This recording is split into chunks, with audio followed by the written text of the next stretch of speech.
Now we're replacing this very scruffy looking bed of laurel and various other things, but nobody's ever tested the soil down here. I want to find out what kind of soil we've got, whether it's fertile, whether it's acid, whether it's alkaline, so we can plan our bed properly. So first thing to do is take a sample.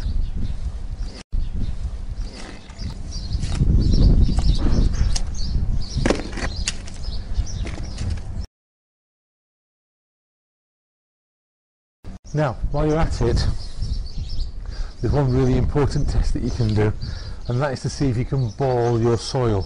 So if you take a sample of your soil and squeeze it tightly in your palms, if you can make a good ball out of that, then your soil is too wet.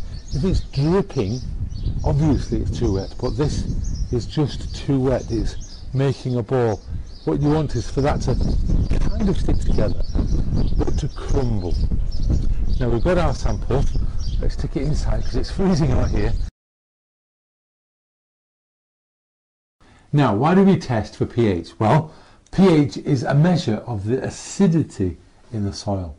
Acidity comes from the amount of protons which are actually free and loose in the soil, and they're free and loose basically because of the structure of water. If it's too acidic, then your roots will find it very difficult, A, to absorb water, and B, to absorb nutrients. If it's too alkaline, then the opposite can occur and your plants can leach out nutrients. You get very specialized types of plants for both acidic soils and alkaline soils.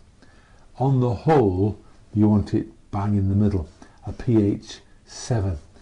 This is a typical soil testing kit. They cost just a few pounds in most garden centres, and with it you can test for pH, you can test for nitrate, phosphorus and potassium. So you can get a whole range of an idea about what's going on in your soil. I've got to add this to 2.5 mils in the test tube. So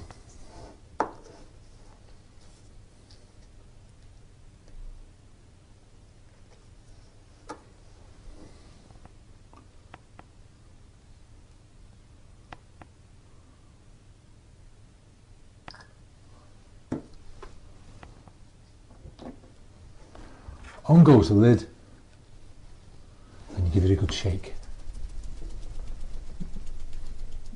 And then that has to be left now for 10 minutes while the soil falls down. I'll put it on my windowsill where it won't be disturbed.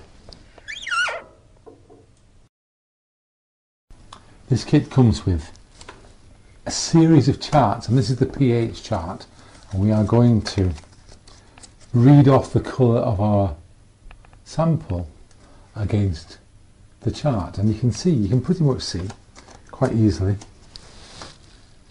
that this is more or less neutral, which means that it's probably the best place for growing more or less anything. It's not alkaline, neither is it acid.